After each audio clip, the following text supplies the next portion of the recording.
അസ്സലാമു അലൈക്കും വറഹ്മത്തുള്ളാഹി വബറകാതുഹു. എല്ലാ കേരള വിഷൻ പ്രേക്ഷകർക്കും ഇസ്ലാം അറിവിലേക്ക് ഹൃദയംഗമായ സ്വാഗതം. അൽഹംദുലില്ലാഹില്ലദീ അൻസല അലാ അബ്ദിഹിൽ കിതാബ് വലം യജ്അൽ ലഹു ഇവജാ. അല്ലാഹുമ്മ സ്വല്ലി വസല്ലിം അലാ സയ്യിദിനാ വ മൗലാനാ മുഹമ്മദിൻ സാഹിബിൽ ജിബിരീലി വറജാഇൽ മഅലൂലി വഅലാ ആലിഹി വസ്വഹാബിഹി വസല്ലിം തസ്ലീമൻ കസീറൻ കസീറാ. സർവശക്തനായ തമ്പുരാനെ വാഴ്ത്തേണ്ടതിൻ്റെ പുകഴ്ത്തേണ്ടതിൻ്റെ ആവശ്യകതയെക്കുറിച്ചാണ് കഴിഞ്ഞ ആഴ്ച നമ്മൾ സംസാരിച്ചത്. ലോക ചരിത്രത്തിൽ ജീവിതത്തിലെ ഓരോ നിമിഷവും ദൈനംദിന ജീവിതത്തിലെ ഓരോ കാര്യങ്ങളും സർവലോക രക്ഷിതാവായ അള്ളാഹുവിനെ പുകഴ്ത്തുന്നതിന് വേണ്ടി ഇത്രമാത്രം സന്ദർഭോചിതമായി വിനിയോഗിച്ച ഒരാളെ മഹാനായ മുഹമ്മദ് മുസ്തഫ റസൂൽ കരീം സ്വല്ലല്ലാഹു അലൈഹി വസല്ലം തങ്ങളല്ലാതെ കണ്ടെത്തുവാൻ സാധ്യമല്ല. അള്ളാഹുവിൻ്റെ റസൂലിൻ്റെ ഏത് കാര്യം നോക്കുക, എപ്പോഴും റബ്ബിനെ സ്തുതിച്ചുകൊണ്ടിരിക്കും, റബ്ബിൻ്റെ അനുഗ്രഹങ്ങൾ അനുസ്മരിച്ചു കൊണ്ടിരിക്കും. പ്രഭാതത്തിൽ സൂര്യോദയം കണ്ടാൽ അവിടെ നിന്ന് പറയുമായിരുന്നു, അല്ലാഹുവേ, നിന്നിൽ നിന്ന് അനുഗ്രഹങ്ങളും സൗഖ്യങ്ങളും സംരക്ഷണവും ഒക്കെ തന്ന ഈ പ്രഭാതം ഇതാ സമാഗതമായിരിക്കുന്നു. അല്ലാഹു, ഈ പ്രഭാതത്തിൽ എനിക്കും എല്ലാ സൃഷ്ടികൾക്കും ലഭിച്ച അവിടുത്തെ എല്ലാ അനുഗ്രഹങ്ങൾക്കും സ്തുതികൾ നിനക്ക് മാത്രം, എല്ലാറ്റിനും നിനക്ക് നന്ദി. അള്ളാഹുവിൻ്റെ ദൂതർ പറയുമായിരുന്നു. നാം ആലോചിച്ച് നോക്കണം, ഓരോ ദിവസവും നാം ഉറക്കമുണർന്ന് അന്നത്തെ സൂര്യോദയം കാണുന്നത് എത്ര വലിയ അനുഗ്രഹമാണ്. എത്രയോ ആളുകൾക്കാണ് അത് കാണാൻ പറ്റാതെ രാത്രിയിൽ അവർ അസ്തമിച്ചു പോകുന്നത്, മരണപ്പെട്ടു പോകുന്നത്. ഒന്നിച്ച് ഉറങ്ങാൻ കിടന്നവർ രാവിലെ എഴുന്നേൽക്കുന്നില്ല, അറ്റാക്ക് വന്ന് മരണപ്പെട്ടു പോകുന്നു. എത്രയോ പേർക്ക് രാത്രിയിൽ എന്തെല്ലാം അക്രമങ്ങളും ഭീതി നിറഞ്ഞ അനുഭവങ്ങളും ഉണ്ടാകുന്നു. ഒന്നുമറിയാതെ ഉറങ്ങിക്കിടന്ന വീടുകൾ രാത്രിയിൽ ആക്രമിക്കപ്പെടുന്നു. വാഹനത്തിൽ ഉറങ്ങിക്കൊണ്ട് യാത്ര ചെയ്യവേ അപകടം സംഭവിച്ച് മരണപ്പെട്ടു പോകുന്നു. അപ്രതീക്ഷിതമായ ദുരന്തങ്ങളും അപകടങ്ങളും എന്തെല്ലാം സംഭവിക്കുന്നു. രാത്രിയിൽ നല്ല സുഷുപ്തിയിൽ കിടക്കവേ വെള്ളം കയറി എത്രയോ പേർ വെള്ളത്തിൽ മുങ്ങി മരിക്കുന്നു, വീടുകൾ നഷ്ടപ്പെടുന്നു. രാത്രി സുഖമായി ഒന്നുമറിയാതെ ഉറങ്ങിക്കിടക്കവേ പെട്ടെന്ന് ഒരു ടാങ്കർ ലോറി മറിഞ്ഞ് തീ പിടിച്ച് ആ തീ തൻ്റെ വീട്ടിലേക്ക് പടർന്നെത്തി. എന്തിനാണ് മരിച്ചതെന്ന് പോലും അറിയാതെ തീപ്പൊള്ളലേറ്റ് മരിക്കുന്നു. കരുനാഗപ്പള്ളിയിലും കണ്ണൂരിലുമൊക്കെ നമ്മൾ നേരിട്ട് കണ്ടതാണ് ദുരന്തങ്ങൾ. രാത്രിയിൽ സുഖമായി ഉറങ്ങിക്കിടക്കവേ അപ്രതീക്ഷിതമായി സുനാമി ഉണ്ടാകുന്നു. കടൽ വെള്ളം കരയിലേക്ക് ഇരച്ചു കയറുന്നു, ആളുകൾ മുങ്ങി മരിക്കുന്നു. നാം നേരിട്ട് കണ്ടതല്ലേ ഇതൊക്കെ. ഒരുപാട് അപകടങ്ങൾ രാത്രി ഒളിപ്പിച്ചു വച്ചിട്ടുണ്ട്. ഒരുപാട് ആപത്തുകൾ രാത്രിയുടെ ഇരുട്ടിൽ മയങ്ങിക്കിടപ്പുണ്ട്. അതൊന്നും സംഭവിക്കാതെ സുരക്ഷിതമായി പ്രഭാതത്തിൽ നാം ഉണരുമ്പോൾ ആ സൂര്യപ്രകാശം, ആ പ്രഭാതം, ആ സുപ്രഭാതം നമുക്ക് തന്നതിന് നാഥനെ നാം സ്തുതിക്കേണ്ടതല്ലേ. എത്ര അർത്ഥവത്തായ സ്തുതിയാണ് പ്രവാചകൻ നടത്തിയത്. നാഥ, നിന്നിൽ നിന്ന് അനുഗ്രഹത്തോടും സൗഖ്യത്തോടും സംരക്ഷണത്തോടും കൂടി ഇതാ പ്രഭാതം സമാഗതമായിരിക്കുന്നു. ഈ പ്രഭാതം എനിക്കും എല്ലാ സൃഷ്ടികൾക്കും ഇതിലൂടെ നീ തന്ന അനുഗ്രഹങ്ങൾക്ക് നിനക്ക് മാത്രം സ്തുതി, നിനക്ക് മാത്രം നന്ദി. എത്ര അർത്ഥവത്തായ ആശയ വൈപുല്യമുള്ള ഒരു സ്തുതിവചനമാണ് അള്ളാഹുവിൻ്റെ ദൂതർ അരുൾ ചെയ്യുമെന്ന് മനസ്സിലാക്കണം. അല്ലാഹുമ്മ ബിക അസ്ബഹന ഒബിക അംസൈന ഒബിക നഹിയ ഒബിക നമൂതു വഇലൈക്കൽ മസീർ. അല്ലാഹുവേ, പ്രഭാതം ഞങ്ങൾക്ക് കിട്ടുന്നതും പ്രദോഷം കിട്ടുന്നതുമെല്ലാം അവിടുത്തെ അനുഗ്രഹങ്ങൾ കൊണ്ട് മാത്രമാണ്. നാഥ, നിൻ്റെ അനുഗ്രഹം കൊണ്ട് മാത്രമാണ് ഞങ്ങൾ ജീവിക്കുന്നത്. മരണം നീ തരുന്നതും നിൻ്റെ അനുഗ്രഹത്തോടു തന്നെയാണ്. ഞങ്ങളുടെ എല്ലാം മടക്കം നിന്നിലേക്കാണ്. ഉറക്കത്തിൽ നിന്നും എഴുന്നേറ്റാൽ ആദ്യം അവിടെ നിന്ന് ഒഴിയുമായിരുന്നു, അൽഹംദുലില്ലാ, അല്ലദീ അഹ്യാന ബാദമ അമാതന വഇലൈഹി നുശൂർ. അല്ലാഹുവേ, മരണത്തോട് സമാനമായ ഉറക്കത്തിൽ നിന്നും വീണ്ടും ഉണർത്തിയ റബ്ബേ നിനക്ക് സ്തുതി. ഉറക്കത്തിൽ മരിച്ചു പോകാമായിരുന്നല്ലോ, ഉറക്കത്തിൽ ഈ ലോകത്ത് നിന്ന് ഇല്ലാതെയാകാമായിരുന്നല്ലോ. മലയാളത്തിലെ പ്രശസ്തനായ ഒരു സിനിമാ സംവിധായകൻ അദ്ദേഹത്തിൻ്റെ സിനിമ 100 ദിവസം പൂർത്തിയാക്കിയ ദിവസം കോഴിക്കോട് വലിയ ഉത്സവ പ്രതീതിയായ ആഘോഷമായിരുന്നു. വമ്പൻ ഹിറ്റായ ആ ഫിലിം ആഘോഷങ്ങളെല്ലാം പൂർത്തിയാക്കി നന്നായി ഭക്ഷണവും കഴിച്ച് കോഴിക്കോട് മഹാറാണി ഹോട്ടലിൽ അദ്ദേഹം കിടന്നുറങ്ങുകയായിരുന്നു. തൊട്ടടുത്ത കട്ടിലിൽ ആ സിനിമയുമായി ബന്ധപ്പെട്ട മറ്റൊരാളും കൂടെയുണ്ട്. നേരം വെളുത്ത് അടുത്ത കട്ടിലിലെ ആൾ എഴുന്നേൽക്കുന്നു. സംവിധായകൻ ആ ഉറങ്ങിയ ഉറക്കം നിതാന്തമായ നിദ്രയായിരുന്നു, പിന്നെ എഴുന്നേറ്റില്ല. നാം ആലോചിച്ച് നോക്കണം, കൂടെ കിടക്കുന്ന ഭർത്താവ് ഉറക്കത്തിൽ അറ്റാക്കായി മരിക്കുന്ന ഭാര്യ അറിയുന്നില്ല, കെട്ടിപ്പിടിച്ച് കിടന്നതാണ്. നേരം വെളുത്തു നോക്കുമ്പോൾ ഭർത്താവിനെ തന്നെ പുണർന്നിരിക്കുന്ന കൈ വല്ലാതെ തണുത്തിരിക്കുന്നു. കുലുക്കി വിളിച്ചപ്പോഴാണ് അദ്ദേഹം മറുവശത്തേക്ക് വീഴുന്നു. എത്രയോ സംഭവങ്ങൾ നമ്മൾ കാണുന്നില്ലേ? ഉറങ്ങി എഴുന്നേൽക്കുമ്പോൾ ഈ ഉറക്കത്തിൽ നിന്നും ഉണരാൻ തൗഫീഖ് തന്ന അല്ലാഹുവേ നിനക്കാകുന്നു സ്തുതി. നമ്മൾ അറിയാതെ പറയണ്ടേ? ആലോചിച്ച് നോക്കുക. ഒരു പുതിയ വസ്ത്രമോ ഒരു തൊപ്പിയോ കിട്ടിയാൽ ഉടൻ മഹാനായ പ്രവാചകൻ പറയും, അൽഹംദുലില്ലാഹില്ലദീ കസാനി മാ ഉവാരി ബിഹി ഔറത്തി വാതജമ്മലു ബിഹി ഫി ഹയാത്തി. അല്ലാഹുവേ, എൻ്റെ ശരീരത്തിലെ വൈകല്യങ്ങളും ന്യൂനതകളും മറയ്ക്കുവാനും എൻ്റെ ശരീരം മനോഹരമായി മറ്റുള്ളവരുടെ മുന്നിൽ തോന്നിക്കുവാനും ഉതകുന്ന ഈ വസ്ത്രം തന്നതിന് നാഥ നിനക്ക് സ്തുതി. നമ്മൾ ആരെങ്കിലും പറയാറുണ്ടോ, ശ്രദ്ധിക്കാറുണ്ടോ? ഈ വസ്ത്രമില്ലായിരുന്നുവെങ്കിൽ ജനങ്ങളുടെ മുന്നിൽ ഇറങ്ങി നടക്കാൻ നമുക്ക് പറ്റുമായിരുന്നോ? നമ്മുടെ ശരീരത്തിലെ മുഴകളും പാടുകളും കലകളും കുഴികളും കുന്നുകളും ഒക്കെ മറച്ച് നമ്മുടെ സൗന്ദര്യത്തെ എടുത്തു കാട്ടുന്നത് ഈ വസ്ത്രമല്ലേ? ഓരോരുത്തരുടെ പദവി ജനങ്ങളുടെ മനസ്സിൽ തോന്നിപ്പിക്കുന്ന ഈ വസ്ത്രമല്ലേ? ഈ വസ്ത്രമില്ലെങ്കിൽ ആരാണ് ഈ വസ്ത്രം ഉണ്ടാക്കി തന്നത്?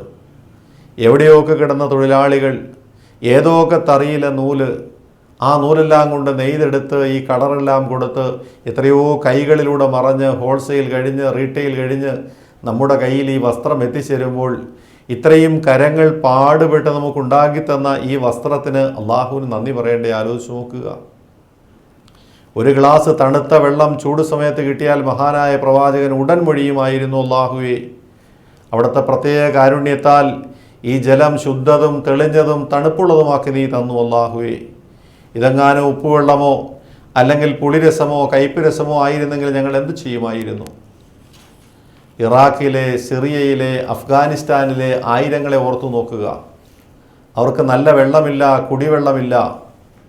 പാവപ്പെട്ട ഫലസ്തീനിയരുടെ കുടിവെള്ളം മുട്ടിച്ചിരിക്കുന്ന ഇസ്രയേലിനെ ഒന്ന് ഓർത്തു നോക്കുക. ചെളിവെള്ളമാണ് കുടിക്കുന്നത്. ഫലസ്തീനിലെ വെള്ളം മുഴുവൻ ശുദ്ധജല സ്രോതസ്സുകൾ ഇസ്രയേലിൽ കുറവാണ്. ഫലസ്തീനിലാണ് ശുദ്ധജല സ്രോതസ്സുകളുള്ളത്. ആ വെള്ളം മുഴുവൻ ഇസ്രയേൽ കവർന്നെടുക്കുന്നു ബലാത്കാരമായി. എന്നിട്ട് ആ വെള്ളമുണ്ടാകുന്ന നാട്ടിലെ ജനങ്ങൾക്ക് വെള്ളം കൊടുക്കുന്നില്ല.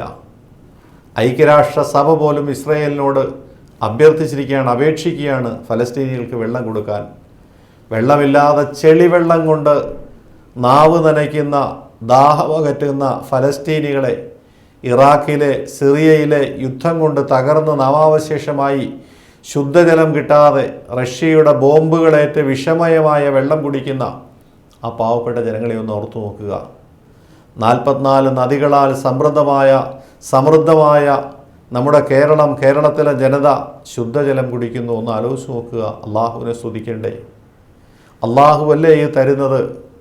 ഈ വർഷം, ഈ 2016 നമുക്ക് വേണ്ടത്ര കാലവർഷം കിട്ടിയില്ല. തുലാവർഷം തീരെ കിട്ടിയിട്ടില്ല. ഡിസംബർ അവസാനിക്കാൻ പോകുന്ന ഈ സമയത്ത് പോലും തുലാവർഷം എത്തിയിട്ടില്ല. ഇനി കിട്ടുമോ എന്നറിയില്ല. ഡാമുകളിലെ ജലനിരപ്പുകളെല്ലാം താണു കഴിഞ്ഞിരിക്കുന്നു. ഈ വർഷം വൈദ്യുതിയുടെ അവസ്ഥ എന്താകുമെന്നോ, അടുത്ത വേനലിൽ കുടിവെള്ളം കേരളത്തിൻ്റെ അവസ്ഥ എന്താകുമെന്നോ അള്ളാഹുവിന് മാത്രമേ അറിയൂ. കേരളീയർ വേണ്ടത്ര ബോധവാന്മാരല്ല എന്നാണ് മനസ്സിലാക്കുന്നത്. ഒരിക്കലും ഉണ്ടാകാത്ത വണ്ണം മുല്ലപ്പെരിയാർ ഡാമിൽ ബോട്ട് സർവീസ് നിർത്തിവെച്ചിരിക്കുകയാണ്. വെള്ളമില്ല. എല്ലാ ഡാമുകളിലും വെള്ളം വറ്റുകയാണ്. കാരണം ഈ വർഷം കാലവർഷം കിട്ടിയില്ല, തുലാവർഷം കിട്ടിയില്ല. തുലാവർഷത്തിൻ്റെ ഇടിയും മിന്നലും ഉണ്ടായില്ലെങ്കിൽ പ്ലാവിൽ ചക്കയുണ്ടാവില്ല, മാവിൽ മാങ്ങയുണ്ടാവില്ല, തെങ്ങിൽ തേങ്ങയുണ്ടാവില്ല, കായ്കനികളുണ്ടാവില്ല. ഫലങ്ങൾ ഉൽപ്പാദിപ്പിക്കപ്പെടുന്നത് ഇടിയും മിന്നലും കൊണ്ടാണ്. ഈ വർഷം തുലാവർഷമില്ല, ഇടിയും മിന്നലുമില്ല. നാം ആലോചിച്ച് നോക്കണം. കേരളം ഭീതികരമായ ഒരു അവസ്ഥയിലേക്ക് നീങ്ങുകയാണ്. പക്ഷേ കേരളത്തിലെ ജനത ബോധവാന്മാരല്ല.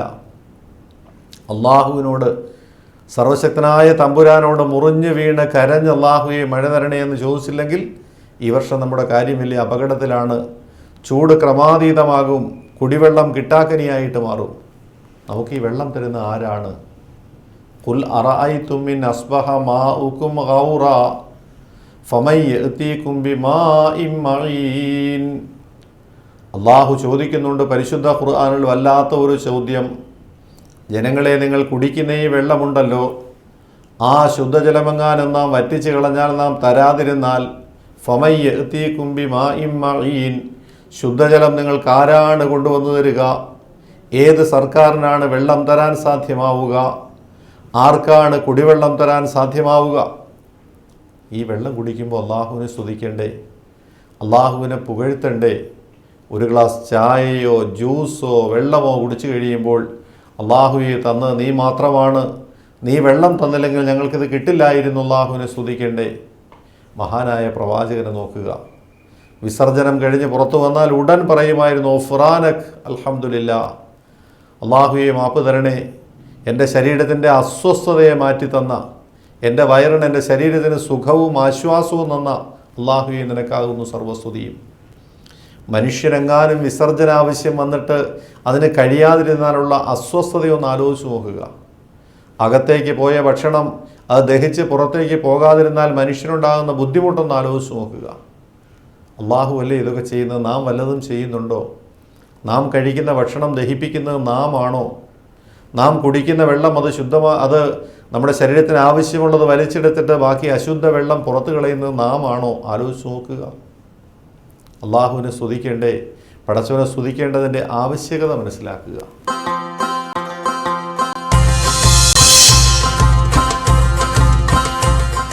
ഹാറൂൺ റഷീദ് ചക്രവർത്തി അദ്ദേഹത്തിൻ്റെ രാജസദസ്സിൽ ഒരു ദിവസം പരാതികളുടെ കൂമ്പാരം, പരാതികൾക്കെല്ലാം ന്യായമായി പരിഹാരം വിധിക്കുന്നു.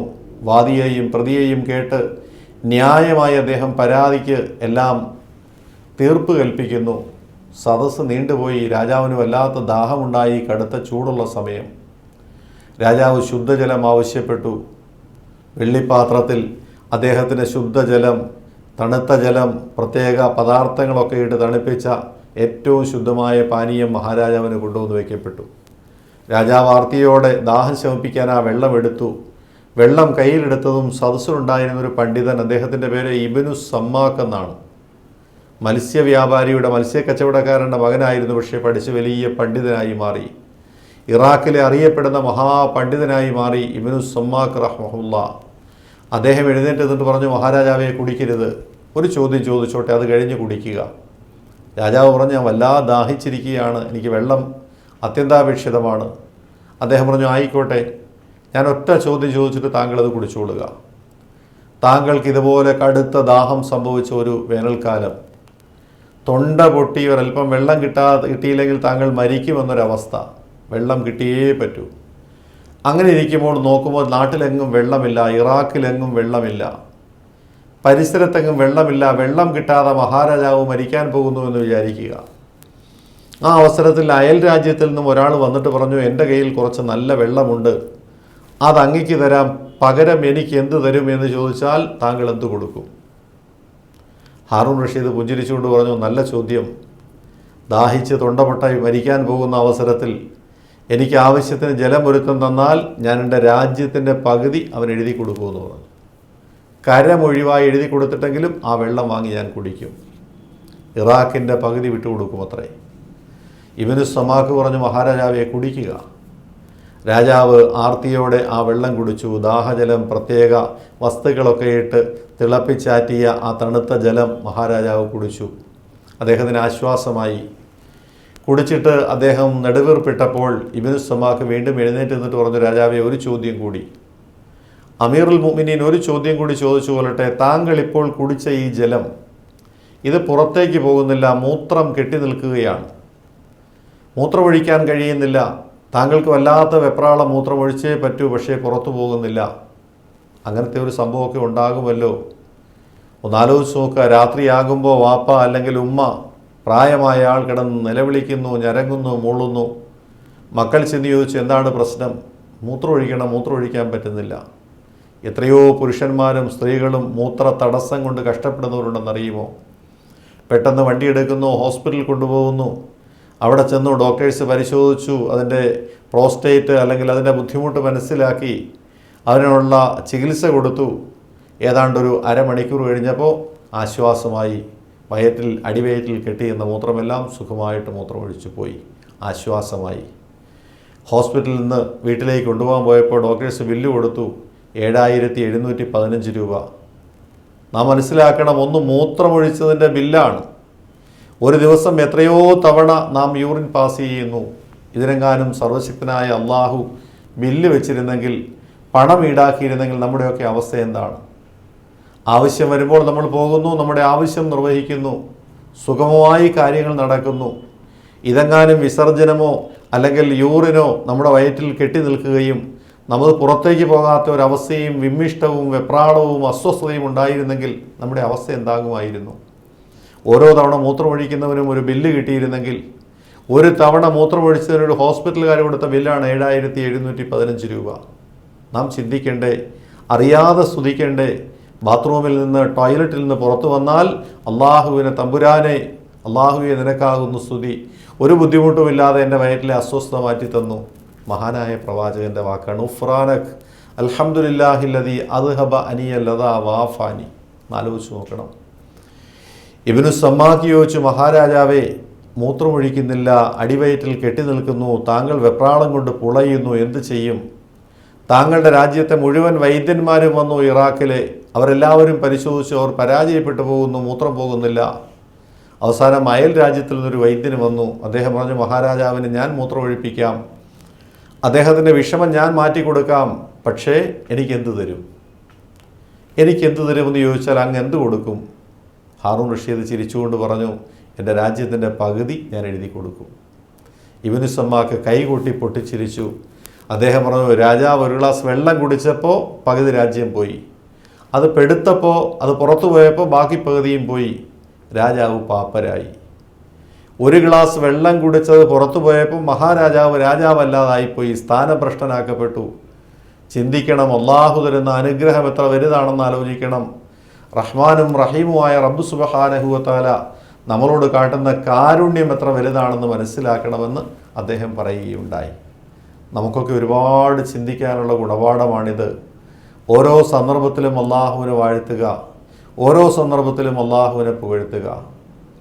ആകാശഭൂമികൾ മുഴുവനും അവനുള്ളതാ, അവനോടു തന്നവ മുഴുവനും തെണ്ടുന്നതാ, അവനുള്ള കഴിവിനതീതമായി യാതൊന്നും ഇല്ലെന്നുറച്ചോ സോദരാ നീയെന്നും. ഈ പ്രപഞ്ചത്തിലെ മുഴുവൻ വസ്തുക്കളും അള്ളാഹുവോട് കടപ്പെട്ടിരിക്കുന്നു. അള്ളാഹുവിനോട് കടമപ്പെടാതെ, അള്ളാഹുവിൻ്റെ കാരുണ്യമില്ലാതെ ഒരൊന്നിനും ചലിക്കാനോ ഒരടി മുന്നോട്ട് പോകാനോ കഴിയില്ല. ആകാശഭൂമികൾ മുഴുവനും അവനുള്ളതാ, അവനോടു തന്നവ മുഴുവനും തെണ്ടുന്നതാ, അവനുള്ള കഴിവിനതീതമായി യാതൊന്നും ഇല്ലെന്നുറച്ചോ സോദരാ നീയെന്നും. റബ്ബിൻ്റെ വിധിയെ വെല്ലുവാൻ തുനിയാതിരി, നീ തന്ത്രശാലികളിൽ ഉയർന്നാലും ശരി. മുറുകെ പിടിച്ചോ റബ്ബിനെ നീ എപ്പോഴും, നീങ്ങാത്ത തണലാ നീ മരിച്ചാൽ അപ്പോഴും. ആപത്തു വന്നാൽ പൊതിയണേ നിധിയാണ്, ക്ഷമിക്കേണ്ടതാ നീ ഓർക്കണേ വിധിയാണ്. അള്ളാഹു സുബ്ഹാനഹു വ തആല വ്യക്തമായ പ്ലാനിങ്ങോടുകൂടി കാര്യങ്ങൾ നടത്തിക്കൊണ്ടിരിക്കുന്നു. അതിൽപ്പെട്ട് നമുക്ക് ചിലപ്പോൾ ദുഃഖങ്ങളും ദുരിതങ്ങളും കഷ്ടപ്പാടുകളും ഒക്കെ ഉണ്ടായെന്ന് വരാം, തിരിച്ചടികൾ വരാം, സ്വാഭാവികം. അതിൻ്റെ പേരിൽ ആവലാതി ബോധിപ്പിക്കാതെ അള്ളാഹുവിൻ്റെ അജയ്യത അംഗീകരിക്കുകയാണ് നാം വേണ്ടത്. റബ്ബിൻ്റെ വിധിയെ വെല്ലുവാൻ തുനിയാതിരി. നീ തന്ത്രശാലികളിൽ ഉയർന്നാലും ശരി, മുറുകെ പിടിച്ചോ റബ്ബിനെ നീ എപ്പോഴും. നീങ്ങാത്ത തണലാ നീ മരിച്ചാലപ്പോഴും. ആപത്തു വന്നാൽ പൊതിയണേ നിധിയാണ്, ക്ഷമിക്കേണ്ടതാ നീ ഓർക്കണേ വിധിയാണ്. അശ്രദ്ധനാണല്ലാഹു എന്നൊരു കാലവും, ധരിക്കല്ല റബ്ബറിയാതെ ഇല്ലൊരു കാര്യവും. കൽബിനകത്തൊരു ചിന്ത വന്നാൽ തന്നത്, പറയാതെ തന്നറിയുന്ന റബ്ബാണുള്ളത്. അള്ളാഹുവിനെ സ്തുതിക്കുക, അള്ളാഹുവിനെ പുകഴ്ത്തുക. കിട്ടുന്ന ഓരോ സന്ദർഭവും സർവ്വലോക രക്ഷിതാവിനെ വാഴ്ത്താനും പുകഴ്ത്താനുമായി വിനിയോഗിക്കുക. അള്ളാഹു സുബ്ഹാനഹു വ തആല നമ്മെ എല്ലാവരെയും അനുഗ്രഹിക്കുമാറാകട്ടെ.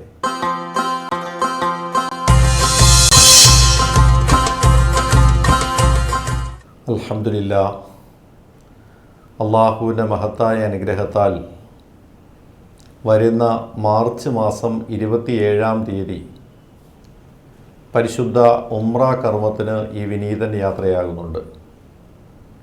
എന്നോടൊപ്പം ഉംറയ്ക്ക് വരാൻ താല്പര്യമുള്ളവർ താഴെ ഈ പറയാൻ പോകുന്ന ഫോൺ നമ്പറിൽ ബന്ധപ്പെടുക. അതോടൊപ്പം അള്ളാഹു അനുഗ്രഹിച്ച് വരുന്ന മെയ് മാസത്തിൽ റഷ്യയിലെ ഇമാം ബുഖാരി റഹ്മത്തുള്ളാഹി അലൈഹിയുടെ ഖബർ സിയാറത്തിന് പോകുന്നുണ്ട്. താഷ്കൻഡ്, ബുഖാറ, സമർക്കന്ത് ചരിത്ര പ്രാധാന്യമുള്ള, പരിശുദ്ധ ഖുർആൻ കഴിഞ്ഞാൽ മുസ്ലിം ലോകത്ത് ഏറ്റവും അധികം സ്വീകാര്യതയുള്ള ബുഖാരി ഷരീഫിൻ്റെ കർത്താവായ ഇമാം ബുഖാരി റഹ്മത്തുള്ളാഹി അലൈഹി, അദ്ദേഹം മരണപ്പെട്ട് ഖബറടക്കിയതിന് ശേഷം 1 മാസക്കാലത്തോളം ആ നാട് മുഴുവൻ ഖബറിൽ നിന്നും കസ്തൂരിയുടെ സുഗന്ധം അടിച്ചു വീശിയിരുന്നു എന്നുള്ളത് ചരിത്രമാണ്. മഹാനുഭാവൻ്റെ ഖബർ സിയാറത്തിന് പുറപ്പെടുന്നു. അതിനും താല്പര്യമുള്ളവർ ബന്ധപ്പെടുക. 9746968177 9387544151. അല്ലാഹു അനുഗ്രഹിക്കുമാറാകട്ടെ. നമ്മുടെ ഈ പ്രോഗ്രാമിനെ കുറിച്ചുള്ള നിങ്ങളുടെ സംശയങ്ങളും നിർദ്ദേശങ്ങളുമെല്ലാം ഞങ്ങൾക്ക് എഴുതുക. നമ്മുടെ ഈ പ്രോഗ്രാം നിങ്ങൾ ഒരുപാട് പേർ കാണുന്നുണ്ട് എന്നറിഞ്ഞതിൽ വലിയ സന്തോഷമുണ്ട്. നിങ്ങളുടെ കത്തുകൾക്കായി ഞങ്ങൾ കാത്തിരിക്കുന്നു. ഞങ്ങളുടെ വിലാസം: ടു ദ പ്രൊഡ്യൂസർ, ഇസ്ലാം അറിവ്, കേരള വിഷൻ, ഗിരിനഗർ, കടവന്ത്ര, കൊച്ചിൻ 20. ഇൻഷാ അല്ലാഹ് അടുത്ത ദിവസം ഇതേ സമയം കേരള വിഷനിലൂടെ വീണ്ടും നമുക്ക് കാണാം. എല്ലാവർക്കും അസ്സലാമു അലൈക്കും വറഹ്മത്തുള്ളാഹി.